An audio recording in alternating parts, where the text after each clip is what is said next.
이 시간 보실 말씀은 구약성경 315면에 신명기 32장 34절부터 52절 말씀까지입니다. 오늘 보실 말씀은 구약성경 315면에 신명기 32장 34절부터 52절 말씀까지 제가 한 절 읽고 여러분들 한 절 읽고 교독하여 읽도록 하겠습니다. 신명기 32장 34절부터 52절인데요. 한 절씩 교독합니다. 이것이 내게 쌓여 있고 내 곳간에 봉하여 있지 아니한가? 그들이 실족할 그때 내가 보고하리라. 그때의 환난 날이 가까우니 그에게 닥칠 그 일이 속히 오리로다. 참으로 여호와께서 자기 백성을 판단하시고 그 종들을 불쌍히 여기시리니 곧 그들의 무력함과 갇힌 자나 노인자가 없음을 보시는 때로다. 또한 그가 말씀하시기를 그들의 신들이 어디 있으며 그들이 피하던 반석이 어디 있느냐. 그들의 재물에 기름을 먹고 그들의 전제의 재물인 포도주를 마시던 자들이 일어나 너희를 돕게 하고 너희를 위하여 피난처가 되게 하라. 이는 나하고 내가 그인 줄 알리니 위에는 신이 없도다. 나는 죽이기도 하며 살리기도 하며 상하게도 하며 낫게도 하리니 내 손에서 너희 빼앗을 자가 없도다. 이는 내가 하늘을 향하여 내 손을 들고 말하기를 내가 영원히 살리라 하였노라.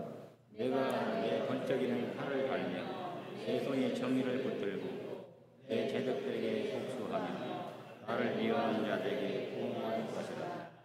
내 화살이 피에 취하게 하고 내 칼이 그 고기를 삼키게 하리니 곧 피살자와 포로된 자의 피요 대적의 우두머리의 머리로다. 너희 민족들아 주의 백성과 즐거워. 주께서 그 종들의 피를 갚으사 죄들에게 복수하시고 이 땅과 자기 백성을 위하여 속히 하시리로다. 모세와 눈의 아들 호세아가 와서 이 노래의 모든 말씀을 백성에게 말하여 들리니라. 제가 이 모든 말씀을 온 이스라엘에게 말하기를 마치고 그들에게 이르되 내가 오늘 너희에게 증언한 모든 말을 너희의 마음에 두고 너희의 자녀에게 명령하여 이 율법의 모든 말씀을 지켜 행하게 하라. 이는 너희에게 헛된 일이 아니라 너희의 생명이 일로 말미암아 너희가 요단을 건너가 살려할 그 땅에서 너희 날이 장구하리라. 바로 그날에 여호와께서 모세에게 말씀하여 이르시되 너는 여리고 목편 땅에 아비림 산에 올라가 그 산에 이르러 내가 이스라엘 자들에게 기업으로 주는 가나안 땅을 바라보라. 내 형 아론이 호르 산에서 죽어 그의 조상에게로 돌아간 것 같이 너도 올라가 이 산에서 죽어 내 조상에게로 돌아가리니 이는 너희가 흰 광야 가데스의 무리마 물가에서 이스라엘 자손 중에서 거룩함을 이스라엘 자손 중에서 나타내지 아니한 까닭이라. 같이 읽습니다.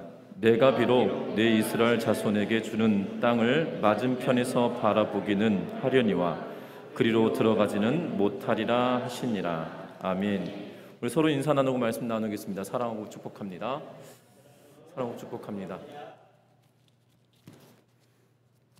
어떤 가난한 사람이 병이 들어 죽게 되었습니다. 그래서 그는 하나님께 기도했습니다. 이렇게 기도합니다. 하나님, 제 병을 고쳐주십시오. 만일 제 병을 고쳐주신다면 소 100마리를 제물로 드리겠습니다. 라고 소원하며 기도합니다. 그러나 그에게는 소 한 마리도 없었다는 사실입니다. 하나님께서는 그의 기도를 들어주셨습니다. 그리고 그가 건강해졌습니다. 그러자 그는 하나님께 약속한 것을 지키기 위해서 떡가루로 소를 만들었습니다. 그리고 제단 위에 올려놓고 이렇게 기도했습니다. 하나님이여, 여기 약속한 소 100마리를 바치오니 받아주소서라고 하며 그리고 그것들을 불살라 태워버렸습니다. 어떻게 보면 그것을 제사 지냈다라는 표현처럼 보여지는데요. 그의 이 같은 행동을 보시던 하나님은 굉장히 괘씸하다는 생각이 들었습니다. 그러니까 그가 제물을 드리며 이렇게 기도했다라면 뭐뭐 했다라면이라고 하기도 그렇지만 하나님은 이런 것 때문에 마음 상하가 그런 것은 아니지만 이게 탈무드의 한 부분 가운데 있는 그런 이야기거든요. 뭐라고 만약에 이렇게 했다라면 하나님, 내가 비록 가진 것은 없으나 지금 이것을 드리지만 내가 나중에 하나님 열심히 살아서 소 100마리를 드리도록 해보겠습니다 라고 했다라면 하나님께서 그에게 더 놀라운 은혜를 주셨을 수도 있지 않겠나라고 이 글을 읽으면서 생각해 보았는데요. 더 놀라운 반전은 그 뒤의 이야기입니다. 하나님께서는 그를 굉장히 괘씸하다고 생각하셨습니다. 그래서 하나님께서 그가 잠을 잘 때 그 밤의 꿈속에서 하나님께서 나타나십니다. 그리고 하나님은 이렇게 말씀하십니다.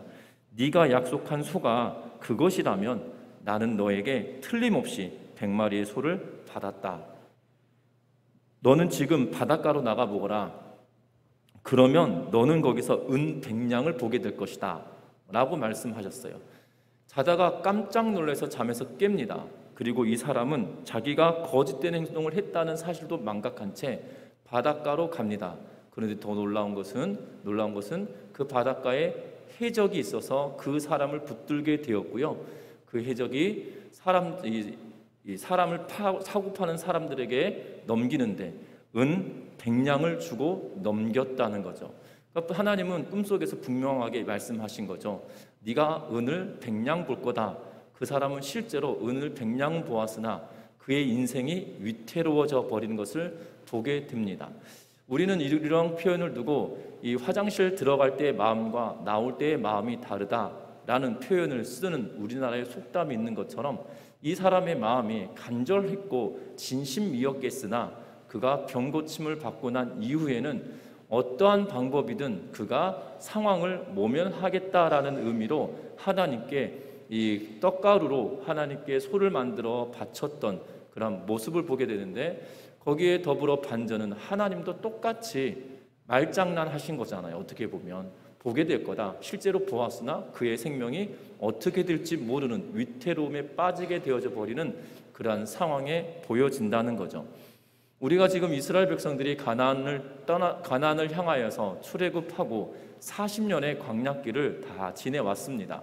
그리고 모압 평지에서 이스라엘 백성들이 가나안을 향하여 들어가기 전에 하나님은 모세를 통하여 그들에게 살아왔던 40년의 광야길을 회고하고 또한 그들에게 다시금 말씀을 가르치시고 율법을 다시금 확언하고 계시는 것을 보게 됩니다. 그리고 모세가 노래를 지어서 그들이 그 노래를 부르게 하고 있는 것을 보게 됩니다. 지난번에도 설교를 하면서도 말씀을 드렸는데 이 노래라고 하는 것이 참으로 대단합니다. 저는 아직도 이 우리나라를 빛낸 위인 100명에 관한 그 노래를 아직도 가사를 잘 모르겠거든요. 근데 저희 집 애들 부르는 거 보면 초등학교 저학년 때 그 노래를 학교에서 배웠다는데 아직도 기억하고 있는 거 보면 대단한 것 같습니다. 더 놀라운 것은 저도 마찬가지인 것 같아요. 초등학교 때 학교에서 배웠던 동요가 지금도 기억이 나거든요. 개 중에는 배웠던 노래들 중에 어렸을 때는 왜 그렇게 개 이름으로 노래를 부르게 하셨는지, 개 이름으로 노래를 부르게 하셔서 개 이름도 생각나고, 그리고 가사도 생각나고, 멜로디도 생각나고, 그리고 어떨 때는 그때 선생님이 가르치시면서 화냈던 그 대사까지도 생각나는 무서운 그 음악이라고 하는 게 참 놀라운 힘이 있는 것 같습니다. 어찌되었든 이스라엘 백성들에게 노래를 가르쳐서 이스라엘 백성들이 부르도록 만들고 있는 그런 모습을 보게 되죠. 그들이 노래를 부름으로 인하여서 그들이 하나님을 떠나지 않도록 하기 위하여서 이 노래를 지어 부르고 있다는 거죠. 여러분, 노래 그러면 우리 주변 지역에도 이 노래와 관련된 역사적인 장소가 있지 않습니까? 서동공원이라고 여러분들 기억하십니까? 서동요를 불러서 이 낭낭공주였나요? 선화공주인가요? 낭낭공주는 자명고죠. 하여튼간에 선화공주와 관계된 서동요를 통해서 노래를 불러서 만들었던 이야기를 우리는 기억합니다. 어찌되었든 이 노래라고 하는 게 참으로 힘이 있는데 오늘 성경도 마찬가지로 노래의 마지막 부분입니다. 그리고 노래를 마지막으로 부르고 43절까지 노래가 되어지고요. 44절부터는 그에 대한 평가에 관한 이야기들을 다시 한번 거론하고 있는 것을 보게 됩니다. 그래서 오늘 본문의 말씀을 통해서 하나님이 나 외 다른 신이 없다라고 말씀하시면서 이스라엘 백성들에게 주시는, 특별히 모세가 노래를 지어 부르면서 그들에게 기억해야 할 것에 대하여 말하는데 그 내용들을 다시 한번 살펴보려고 합니다. 오늘 특별히 본문의 내용을 보면 이 36절부터 37절까지는 모세가 하는 말의 대사가 기록되어져 있는 것을 보게 됩니다. 그리고 37절부터 42절까지는 하나님께서 직접 하신 말씀을 기록하고 있고, 그리고 43절은 모세가 마지막으로 시를 끝내면서 하는 말을 기록해 놓고 있는 것을 보게 되어집니다. 그러므로 여기서 이 모세가 주어인지 하나님이 주어인지 이것을 잘 구별하며 보아야 된다는 겁니다. 특별히 오늘 우리가 읽었던 이 43절부터 시작하여서 보면 특별히 37절부터는 하나님께서 친히 말씀하신 거거든요. 그래서 37절 말씀 우리 같이 한번 읽어보겠습니다. 같이 읽습니다. 또한 그가 말씀하시기를 그들의 신들이 어디 있으며 그들이 피하던 반석이 어디 있느냐. 그들의 재물의 기름을 먹고 그들의 전제의 재물인 포도주를 마시던 자들이 일어나 너희를 돕게 하고 너희를 위해 피난처가 되게 하리라. 아멘. 오늘 말씀 39절까지 읽어봅니다. 이제는 나 곧 내가 그인 줄 알라. 나 외에는 신이 없도다. 나는 죽이기도 하며 살리기도 하며 상하게도 하며 낫게도 하나니 내 손에서 능히 빼앗을 자가 없도다. 아멘. 오늘 이 말씀 37절부터 39절 말씀에 보면 하나님께서 친히 말씀하십니다. 뭐라고 이야기하십니까? 그들의 신이 어디 있으며 그들이 피하던 반석이 어디 있느냐라는 거죠. 여기서 그러면 그들은 누구일까라는 것이지요. 그들은 누구냐면 우리가 지난주에 보았던 말씀 가운데 마지막 부분에 무엇이었습니까? 이스라엘 백성들을 하나님께서 이스라엘 백성들이 범죄함으로 말미암아 그들을 칠 대적들을 세우시겠다라고 말씀하셨고, 그 대적들이 스스로 자만하고 교만하여져서 우리가 이 민족을 이겼다, 우리의 능력으로 해결했다라고 교만하여지니 하나님이 그들 또한 하나님께서 치시겠다라고 이야기합니다. 그래서 하나님이 이야기합니다. 다시 말하면 이스라엘 백성들의 대적들, 하나님께서 이스라엘 백성들이 범죄함으로 인하여 넘겨주었던 그 대적들에 대하여 뭐라고 이야기합니까? 그들의 신이 어디 있고 그들이 피하던 반석이 어디 있느냐라고 이야기하고 계시는 것을 보게 되어지죠. 분명한 것은 그들의 신도 그들이 주장하고 있는 반석도 아무것도 아니다라고 이야기하고 있는 것으로 보여진다는 겁니다. 그러면서 하나님은 뭐라고 이야기하십니까? 나 외에 다른 신이 없다라고 39절에 말씀하십니다. 그 하나님은 죽이기도 하시고 살리기도 하시고 상하게도 하시고 낫게도 하시며 내 손에서 능히 빼앗을 자가 없다라고 이야기하시며 생사를 주장하시고 또한 모든 것에 지키실 수 있는 능력 있으신 하나님이심에 대하여 분명하게 이야기하고 있는 것을 보게 되어집니다. 여러분들 기억해야 할 것은 하나님은 이스라엘 백성들에게 능력의 하나님으로 보여지셨다는 거예요. 특별히 40년의 광야길을 다 걸어갈 즈음에 이스라엘 백성들은 지금 두 번의 큰 전쟁을 치렀어요. 요단강을 건너기 전에 바산왕 옥과 아모리 왕 시온과의 큰 전쟁을 치루었습니다. 대단한 나라들이었거든요. 요단 동쪽에 있던 나라들 가운데 그만한 왕들이 없었어요. 그래서 요단 서편에 있던 사람들조차도 그 일을 듣고 놀라고 두려워하기 시작하였던 것을 우리는 보게 됩니다. 분명한 것은 큰 전쟁에서 크게 승리하게 되어졌다는 거죠. 그럼에도 불구하고 하나님께서 그들 능력이 있어서 그들이 전쟁에서 승리했던 것은 결단코 아니었다는 거예요. 하나님의 강한 손과 편팔로 그들을 붙드시고 도와주셨다는 사실입니다. 여러분들 성경을 잘 보시다 보면 이스라엘 백성들이 어느 때까지 무기가 없는 삶을 살아가냐면 사울 왕 때까지 제대로 된 무기가 있지 않았던 백성이었다는 거예요. 사울이 블레셋과의 전쟁을 치를 때 그에게 뭐라고 성경은 기록하고 있냐면 병장기를 든 사람이 사울 외에 없었음을 성경은 이야기하고 있거든요. 여러분들 기억해야 할 것은 그렇게 사울 왕이 이를 때까지 제대로 된 병장기가 없던 이스라엘 백성들이었다는 거예요. 지금 그들보다 훨씬 이전에 유목민처럼 40년 동안이나 광야길을 걸었던 그들이 무기를 제대로 가지고 전쟁을 치렀다는 것은 불가능한 일입니다.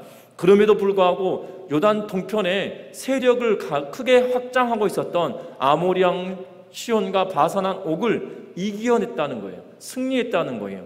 그런데 그 하나님이 뭐라고 이야기하냐면, 어찌 보면 그들의 대적이라고 불려지는, 나중에 보여지는 거대한 나라 아수르나 바벨론이나 후에 등장하는 나라들에 대하여 이야기하실 수도 있겠지만, 어찌 보면 지금 이 노래를 지어 부르고 있는 그들의 피부로 와닿는 것은 강대해 보였던 바산왕국과 아모리 왕 시온과의 그러한 이야기들도 연상되어질 듯한 그러한 상황이라는 거죠. 그래서 뭐라고 이야기합니까? 살리기도 하고 빼앗기도 하고 능히 빼앗을 자가 없다라고 이야기하시며, 하나님은 위대한 하나님이심에 대하여 그들에게 각인시키고 다시 한번 상기시켜주고 있는 것을 보게 되어집니다. 저와 여러분들은 어떠합니까? 저와 여러분들은 하나님이 저와 여러분들을 인도하시고 붙들어 주시는 하나님이신 것을 분명하게 믿고 나아가는 은혜가 있으시기를 주의 이름으로 부탁드립니다. 분명한 것은 우리를 지키시고 인도하시는 하나님은 전능하신 하나님이며 생사화복을 주장하시는 하나님이다라고 우리가 기도할 때 쓰는 미사여구가 아니라 실제로 그러한 분이시라는 사실을 믿고 나아가는 그러한 성도님들 되시기를 주의 이름으로 부탁합니다. 특별히 오늘 성경의 말씀에 보면 39절을 보면 능히 빼앗을 자가 없다라는 이 단어로 번역해 놓고 있는데, 능히 구원해내지 못한다, 능히 구출해내지 못한다라는 의미를 가지고 있어요. 다시 말하면 내 손에서 그 누구도 구원해 나갈 사람, 구출해 나갈 자가 없다라는 의미로, 내가 그들을 붙들면 내 손 안에 들어왔다라면 그 어떠한 것도 그 누구가 내 손에서부터 빼앗아, 아니 구출해낼 수 없다라는 의미로 이야기하고 계시거든요. 저와 여러분들도 마찬가지입니다. 하나님의 손 안에 들어있는 자들이라는 거예요. 하나님의 손에 붙들림 받은 자들이라는 거예요. 그러하게 세상의 그 어떠한 것도 우리를 하나님의 손에서 꺼내어 갈 수 없기에 그 하나님께 속한 자들이 하나님만 바라며 나아가는 은혜가 있기를 주의 이름으로 부탁드립니다. 뿐만 아닙니다.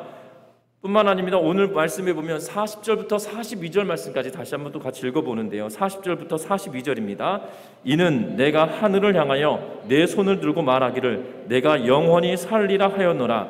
내가 내 번쩍이는 칼을 갈며 내 손이 정의를 붙들고 내 대적들에게 복수하며 나를 미워하는 자들에게 보응할 것이라. 내 화살이 피에 취하게 하고 내 칼이 그 고기를 삼키게 하리니 곧 피살자와 포로된 자의 피요 대적의 우두머리의 머리로다. 아멘. 오늘 말씀에 보면 하나님께서 이야기하십니다. 특별히 40절 말씀에 보면 독특한 표현을 쓰고 계세요. 내가 하늘을 향하여 내 손을 들고 말하기를 내가 영원히 살리라 하였노라 라고 이야기합니다. 여기서 내가는 누구냐면 하나님이시거든요.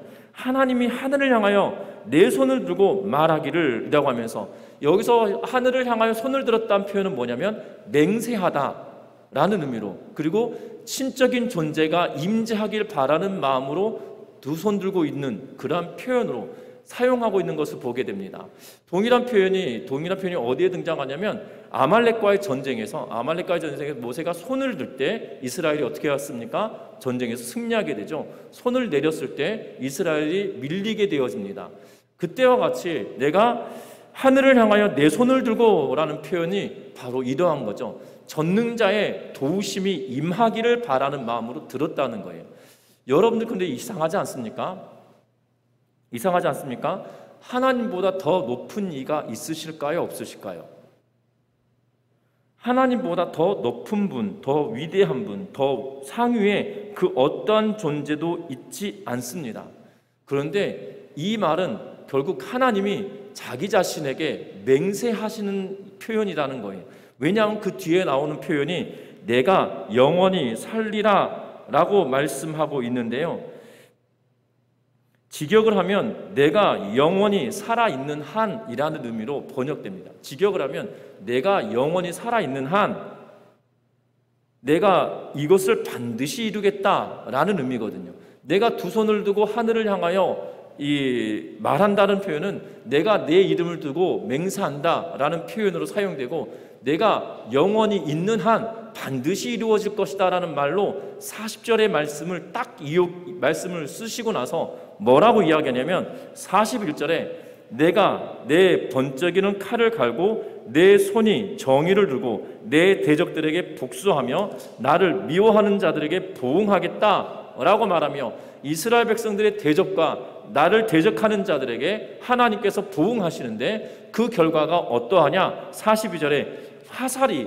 피에 취하게 되어지고 내 칼이 고기를 삼키게 되어진다라는 표현을 쓰시면서, 이 비유적인 표현인데 굉장히 두렵고 놀라운 방법으로 사용하고 있는 것을 보게 됩니다. 화살과 칼은 어찌 보면 무기 체계에 관한 총체적인 의미로 이야기하고 있는 것으로 보여지는데, 하나님께서는 그들이 가진 그 하나님의 방법으로 어떻게 해서든지 그들을 다 물리치시겠다, 보수하시겠다라는 의미로 표현하고 있는 것을 보게 됩니다. 더불어 42절 후반절에 보면 대적의 우두머리의 머리로다 라고 이야기하고 있는데, 여기서 각주 보시면 장발이라는 의미로 표현하고 있는 것을 보게 됩니다. 장발의 우두머리의 머리로다 라는 표현은 어찌 보면 압살롬이 머리가 길어서 장발이었다라는 표현을 사용하고 있거든요. 쉽게 말하면 나라의 지도자들 그리고 나라의 왕들을 표현하는 그러한 의미로 보여집니다. 그들이 결국 다 넘어지겠다라고 이야기하고 그들을 다 하나님께서 대적하시겠다라고 말씀하고 계시는 것을 보게 됩니다. 하나님은 스스로에게 맹세하시며 영원히 정의를 이루시고 대적들에게 보응하시고 하나님을 미워하는 자에게 반드시 갚으시겠다라고 약속하고 계시는 그러한 모습을 보게 되어진다는 거죠. 이분이 바로 우리의 아버지 되시고 하나님 되신 분이시라는 사실입니다. 여러분들 잘 아셔야 될 건, 지난주에는 이스라엘 백성들이 지금 하는 모습을 보니 가나안 땅은 더 힘들고 험악한 세상인데 그 땅에 들어가서 못 버틸 것 같은 불안감이 모세에게 있어서 노래를 지어 불렀다라고 말씀드렸어요. 그러면서 오늘은 하나님께서 직접 뭐라고 이야기하셨냐면, 너희가 나를 의지해야만 해. 왜냐하면 나는 이러한 하나님이야. 나는 이러한 분이야. 이러한 사람이야. 이러한 사람이란 좀 그렇지만 이러한 신이다라고 하면서 그들에게 그 자신을 나타내고 드러내고 계시죠. 그리고 그들은 실제적으로 그 하나님을 경험했다는 거예요. 그리고 그 경험치로 하나님을 믿고 나아가야 된다는 거죠. 저와 여러분들의 삶도 마찬가지입니다. 저와 여러분들이 하나님께서 저와 여러분들을 구원시키셨다는 것이 확실히 믿어지시나요? 그 구원시키심이 죄와 사망의 권세에서 끊어내시고 저와 여러분들이 하나님의 백성 삼아주신 은혜가 경험되어지는 그러한 은혜 가운데 살아내야 된다는 거죠. 그것이 우리 삶 속에 날마다 각인되어지고 회복되어지고 날마다 그것이 상기되어져야 된다는 사실이에요. 그래야 이스라엘 백성들이 가나안 땅에 들어가서도 여전히 하나님만 바라보고 나아갈 수 있는 힘이 되어진다는 거죠. 하나님은 그것에 대하여 말씀하고 계시는 것을 보게 되어집니다. 그러면서 오늘 본문 잘 보시다 보면 이 뜬금없다기보다도 다시금 하나님께서 모세에게 말씀하시는 내용이 48절 이후부터 등장합니다. 모세에게 뭘 말씀하시냐면 48절 이후의 내용은 모세에게 뭐라고 이야기하시냐면, 그럼에도 불구하고 너는 못 들어가 라고 말씀하고 계시는 거예요. 지금 모세가 노래를 지어 부르잖아요. 이스라엘 백성들이 가나안 땅에 들어가면 어떻게 해야 된다라고 하면서 노래를 지어 부르고 있는데, 그럼에도 불구하고 노래를 지어 부르고 너도 그 노래를 불렀지, 그럼에도 불구하고 너는 그곳에 못 들어가 라고 말씀을 하시는 거죠. 그리고 모세에게 뭐라고 말씀하시냐면, 내 형 아론이 호르산에서 죽어서 네 조상들에게 돌아간 것 같이 너도 올라가서 이 산에서 죽어서 네 조상에게로 돌아가게 될 거다 라고 말씀하십니다. 그런데 그 산이 어디냐면 느보산이다라고 49절 말씀에 이야기하는데, 그 느보산은 하나님께서 이스라엘 백성에게 약속하신 요단 서편 땅도 보이는 그러한 산이었다는 거죠. 그래서 52절에 비록 내가 이스라엘 자손에게 주는 땅을 맞은편에서 바라보기는 하려니와 그리로는 들어가지 못할 거야. 하나님께서는 그에게 최대한 배려해 주시는데, 어디까지 배려해 주시냐면 요단 서편이 보이는 데까지만 볼 수 있는 것까지만 허용하시고 너는 들어가지 못한다라고 말씀하시죠. 그 이유를 뭐라고 이야기합니까? 나에게 네가 범죄하지 않았냐라는 것이죠. 51절 말씀 읽어봅니다. 이는 너희가 신광야 가데스의 무리바 물가에서 이스라엘 자손 중 내게 범죄하여 내 거룩함을 이스라엘 자손 중에서 나타내지 아니한 까닭이라. 모세, 네가 범죄하지 않았냐? 내가 거룩한 것을 드러냈어야 하는데 너는 나의 거룩함을 드러낸 것이 아니라 너를 드러내지 않았나? 라고 말씀하시면서, 그래서 내가 너는 여기까지만 해야 되는데 그럼에도 불구하고 너는 볼 수 있을 때까지만 해줄게 라고 하시며 하나님께서 말씀하고 계시는 것을 보게 되어집니다. 범죄한 모세에게 결국 그 가나안 땅을 보지 못하도록 하시는 그러한 것을 보게 된다는 거고, 또한 모세가 죽을 것에 대하여 예고하고 있다는 것이지요. 어떻게 보면 모세가 노래를 지어서 부른 것은 그의 후손들을 위하여 지어 불어주는 것입니다. 그런데 모세가 그 후손들에게 이 노래를 지어 주었음에도 불구하고 그는 그 땅에 들어가지 못한다는 거죠. 그 이유가 범죄함 때문이라는 거예요. 저와 여러분들도 마찬가지입니다. 하나님 끊임없이 이스라엘 백성들에게 모세를 통하여 말씀하십니다. 나를 떠나지 말라, 나를 버리지 말라, 나를 바라보고 살아내라, 내 뜻대로 살아가라 라고 끊임없이 말씀해 주고 계시다는 것입니다. 그런데 모세는 하나님의 말씀대로 묵묵하게 견디며 살아오다가 무리바 물가에서 이 하나님의 명령대로 행하지 않았던 단 한 번 때문에 그가 가나안 땅에 들어가지 못했다는 거죠.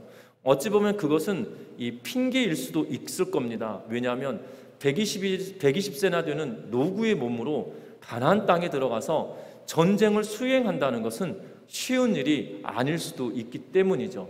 어찌 보면 이제 이 전쟁은 앞에 진군하며, 전에는 손을 들고 기도하면 장군들이 나아가서 전쟁을 치르는 그러한 모습이었을 수도 있겠으나, 이제는 그것이 아니라 실제적으로 앞장서서 나가야 되는 그러한 상황이었기 때문에 하나님은 그를 배려하심으로 건너가지 못하게 하시는 그러한 핑계일 수도 있겠지만, 하나님은 명확하게 뭐라고 하시냐면 네 죄 때문이다 라고 말하며 들어갈 수 없음에 대하여 말하고 있다는 거죠. 저와 여러분들도 마찬가지입니다. 하나님의 백성된 자 위대한 모세였지만 결국 그 잘 해오던 가운데 그 하나 때문에 약속의 땅을 밟아보지 못했다는 거예요. 그러나 그 후손들은 더 놀라운 것은 뭐냐면, 지금 40년 광야길을 다 끝내고 지금 모압 평지에서 이스라엘 백성들이 범죄했어요. 범죄하고 그리고 그 문제를 해결하고 전쟁을 수행하고 지금 가나안 땅을 향해서 진군에 들어가는 거죠. 죄의 무게로 따져본다면 누가 더 무거운 것 같으십니까? 40년 광야길을 하면서 하나님 말씀에 순종하고 이스라엘 백성들이 정말 속 터지게 하였던 그 모세가 다 참고 왔잖아요. 그러다가 딱 한 번 그랬는데, 어찌 보면 40년 동안 계속 문제를 일으키다가 지금 가나안 땅에 들어가는 이 남은 사람들로 비교해 보면 누가 더 큰 중죄인인 것 같으시나요? 제가 성경을 보다 보니까, 이 설교를 준비하다 보니까 굉장히 모세가 어떻게 보면 화가 날 것 같다는 생각이 들어져요. 40년 동안이나 내 마음도 힘들게 하고 며칠 전에 범죄했던 그들은 하나님 들어간다고 해놓고 왜 나는 못 들어가냐고 이렇게 따질 수도 있음에도 불구하고 모세는 그렇지 않거든요. 왜 그럴까요? 하나님이 어떠한 분이신지 알고 있기 때문이라는 거죠. 저와 여러분들의 삶 가운데 정말 하나님은 어떠한 분인지 내가 친히 알고 있는지 점검하며 살아가는 은혜가 있으시기를 주의 이름 부탁합니다. 하나님은 막막한 분이 아니세요. 하나님은 막연한 분이 아니시라는 거예요.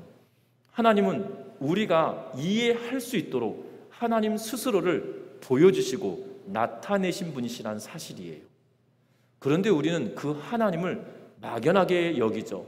우리가 마치 이 과거에 장독대에다가 정한수를 떠놓고 촛불 하나 켜놓고 이렇게 막 빌었던 그 이름 모를 신에게 빌은 것처럼, 그래서 뭔가 나에게 접신이 되어져서 내가 뭔가 깨닫게 되어지는 그러한 하나님인 걸로 여겨지면 큰 오산입니다.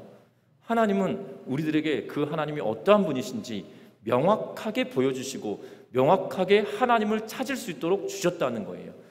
저와 여러분들 기억할 것은 하나님이 어떠한 분이신지 막연하게 깨닫고 살아가는 것이 아니라 하나님이 어떠한 분이신지 정확하게 알고 살아내는 모세와 같은 삶을 살아가는 은혜가 있으시기를 주의 이름으로 부탁합니다.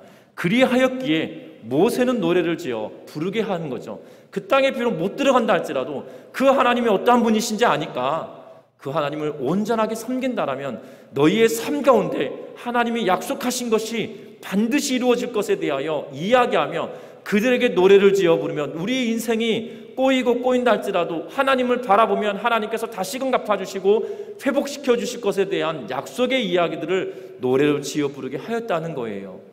저와 여러분들의 삶 가운데도 이러한 은혜가 있으시기를 주의 이름 부탁합니다. 그 하나님은 명확하게 우리들에게 내가 누구다라고 분명하게 보여주고 계시거든요.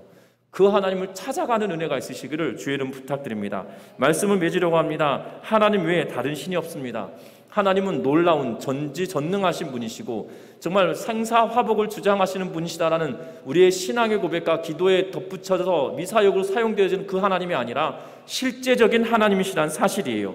그 하나님을 의지하며 나아가는 은혜가 있으시기를 주의 이름으로 부탁합니다. 뿐만 아닙니다. 그 하나님은 전능하신 분이셔서 하나님을 대적하는 자들에 대하여 약속하신 대로 그들을 치시고 보수하시며 보복하시는 하나님이시다라고 말할 뿐만 아니라 그 가운데 모세도 그 하나님이 어떠한 분이신지 알기에 그가 그 하나님께 순응하고 나아가고 있는 것처럼 저와 여러분들도 그 하나님 앞에 순응하며 살아가는 은혜가 있으시기를 주의 이름으로 부탁합니다. 그러면 그 하나님께 순응하고 우리에게 보여주시는 그 하나님을 어떻게 알게 되냐는 거죠. 오늘 성경 말씀 읽어봅니다. 45절부터 47절 말씀, 44절부터 47절 말씀까지 네 구절인데요. 같이 읽어봅니다. 모세와 눈의 아들 호세아가 와서 이 노래의 모든 말씀을 백성에게 말하여 들리니라. 모세가 이 모든 말씀을 온 이스라엘에게 말하기를 마치고 그들에게 이르기를 내가 오늘 너희에게 증언한 모든 말을 너희의 마음에 두고 너희의 자녀에게 명령하여 이 율법의 모든 말씀을 지켜 행하게 하라. 이는 너희에게 헛된 일이 아니라 너희의 생명이니 이 일로 말미암아 너희가 요단을 건너가 차지할 그 땅에서 너희의 날이 장구하리라. 아멘. 지금 모세가 지어준 이 노래를 호세아, 여기서 호세아는 여호수아의 이름을 다른 표현으로 호세아라고 부릅니다. 여호수아와 모세가 더불어 이스라엘 백성들에게 말하여 들리게 하고 온 이스라엘에게 말하기를 마치고 나서 뭐라고 이야기하냐면 내가 증언한 모든 말을 너희의 어디에 두라고요? 마음에 두어라. 그리고 너희 자녀에게 명령하여서 이 율법의 모든 말씀을 뭐하게 하라고요? 지키고 행하게 해라. 그러면 너희의 생명이 이것이 너희의 생명이 되겠고 이 일로 말미암아 너희가 요단강을 건너가서 차지하게 될 그 땅에서 너희가 영원히 장구하게 되리라 라고 말하고 있어요. 지금 노래를 지어 부르며 너희가 가나안 땅에 들어 범죄하게 된다면 이러한 일들이 있을 거다 라고 하였던 말씀들이 너희에게 이루어지는 것이 아니라 너희가 그 땅에 들어가서 이 말씀을 기억하고 지키고 순종하면 그 하나님이 어떠한 분이신지 우리에게 어떻게 하기로 약속하신 분이신지 너희가 이 말씀을 통하여서 그 하나님을 깨닫게 되어지고 그 하나님을 의지하고 나아간다라면 가나안 땅에 들어가서 너희의 날이 장구하게 될 거야 라고 이야기하고 있다는 거예요. 저와 여러분들에게도 마찬가지입니다. 그 하나님은 주신 말씀을 통하여 우리들이 그 하나님이 어떠한 분이신지 명확하게 보여주고 있다는 거예요. 성경을 벗어난 하나님은 거짓의 하나님일 수 있다는 거예요. 여러분들 기억하셨으면 좋겠습니다. 종종 우리는 오해하는 것이 있어요. 하나님이 나에게 직접 말씀하셨습니다. 그래서 여러분들 이렇게 해야 됩니다 라고 하면 굉장히 신령한 것처럼 보여져요. 그런데 그 나에게 직접 하신 말씀을 하신 그 하나님이 이 성경 안에서 이야기하셔서 그 하나님이신지 증명해내지 못하면 그에게 말하는 하나님은 하나님이 아니라 사탄일 수 있어요. 신령해 보일 수는 있으나 성경이 이야기하고 있는 그 하나님이 우리의 하나님이시라는 거예요. 성경을 통하여 내가 누구인지 명확하게 보여주고 계시고 성경을 통하여 내가 누구인지 우리들에게 명확하게 그 하나님이 어떠한 분이신지 알려주고 계시다는 거예요. 성경을 통하여서 그 하나님에 대하여 완전히 알 수는 없으나 우리가 알아야만 할 만큼의 양을 하나님은 우리에게 소개해주고 있다는 거예요. 너는 이만큼만 알아도 돼 라고 말씀하고 계시는 거죠. 여러분들 초등학교 1학년 학생에게 이 분수의 나눗셈을 시키면 그것은 되지 않을 일이거든요. 초등학교 1학년 학생들에게는 이 10손가락으로 할 수 있는 숫자의 덧셈 뺄셈만 시켜요. 못 믿으시는 표정이시네요. 여러분들 초등학교 1학년 수학책은 10손가락으로 더하기 빼기를 할 수 있는 문제만 줍니다. 그래서 다 더하면 10을 벗어나지 않아요.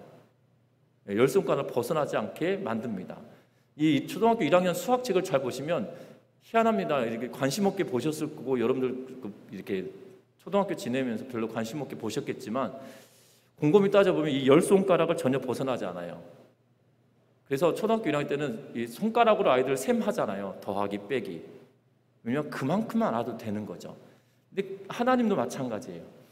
수학이라고 하는 것이 하나님으로 친다라면 초등학교 1학년 학생 같은 우리들에게는 덧셈 뺄셈 여기까지만 알아면 돼 라고 주신 거죠.